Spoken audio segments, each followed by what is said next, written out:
jok ng'anyo. Tom Nduku. Ano ka wakili Bruce Weda ose rwakne gima no nyiso jopiny ni rwakone cha. Koro duonde biro wuok maleyo. Adhi kodi mbele Tom. Ing'e ni gima jo-security felo wago. Kata gima communication center mar Kenya felo wago. En ni sani Owino golo report manoni gol alia kapok minister gi wuoyo. Namba 2, kirango iyo ma jojo ne opang security gi en ni jonjore gi demonstrators gibiri nwango gi yo mane. Nikech gima duong' sani en ni jogi otero bura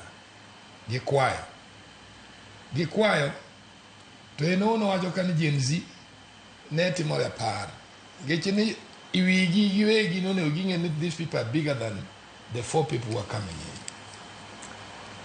To kirango tinwango ka koro minister wacho ni nitie a hand kata Owino wacho nitie njore. To wadwa tieko njore nadi? Ke ng'anyo to pod wabiro bedo. Wadwa tieko gi nadi? Tieko gi en keto mikakati makare. Kirango kaka minister nodhi wuoyo kuonde mokwal. Bai gotie na ng'eni minister osawea kuonde ma omuki, kuonde motim nadi. Magima none ogikwong timo. Owino is an office of the law, en ng'ama nobedo CID, ong'eyo what they should have done first. Then mark the whole area, dwaro landlord, dwaro weg joma miliki utego, to gitimo dusting. Give CCTV, give watch gigi. Nikech jogi ginenore, kendo faces ginitie. Koro giwegi ka gibiro gokinyi, to gin something to tell us. To ka gine ma gibiro gokinyi to gine ma gidonje scene of crime giduto. To gichako wacho ka losi sobeti. Ere ka gidwa konyo joma lal. Nikech mine is a crime to property. Koro gima duong' manyakwa winjre. Moving forward. En nang'o? Nikech jong'anyo ne ng'anyo town. Jomoko to kwalo oko. Ngeche ni the thinking monego jipar kata sani ka Charles en ng'ama ber monego kony gi ji. En njoro sobedo mang'eny. To ka njoro sobedo mang'eny wadwa tieke nang'o? Kwa bwa tieke ga announcement. Okwabitie ka minister breathe fire cha. Wabro na tieke gumipango mabeyo. Ngeche no luw jogi bo makgi. To sani ng'ene scene of crime osokethre matin. Kech jo police wegi top police officers mane gima chanda Kenya ka. Top police officers otieno mangima gintie. Nikech nitie gima iluongo na assessment after crime. Be jogi notin sama kapok ne gidhi minister. This is where things went wrong. Nikech sata sani wanyacho puko josiasa gi. To mana ko team investigation makare. Okinega sani josiasa moko be ne breathe fire. Itemo wacho ni njore ne nitiere ng'anyo. Njore ne ni town.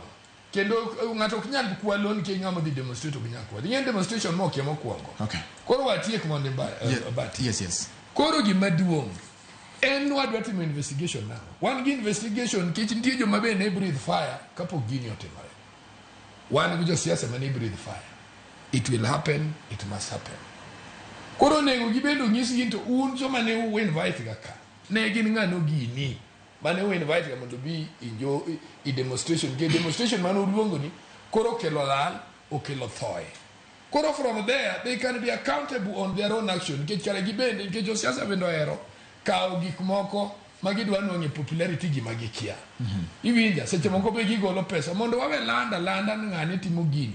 Mondo koro wachop kuom jogi nikech nitie joma sani weyo ni gini opposition.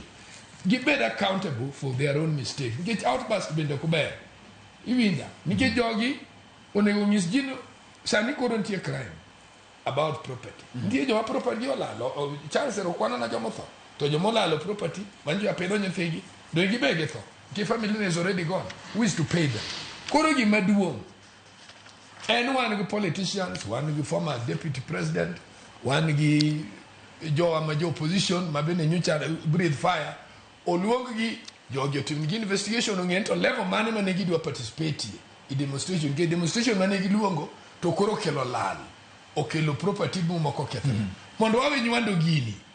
wawe nywanda ngo gini wawe nywando no crime abro chwade ji bonde angogi magi are total nonsense kech bonde bende tie samoni gigole koro gima duong okwongo non mondo kila ng'ato ka ng'ato ting' musiki. All right, thanks. Rokamana nya Tom Nduku.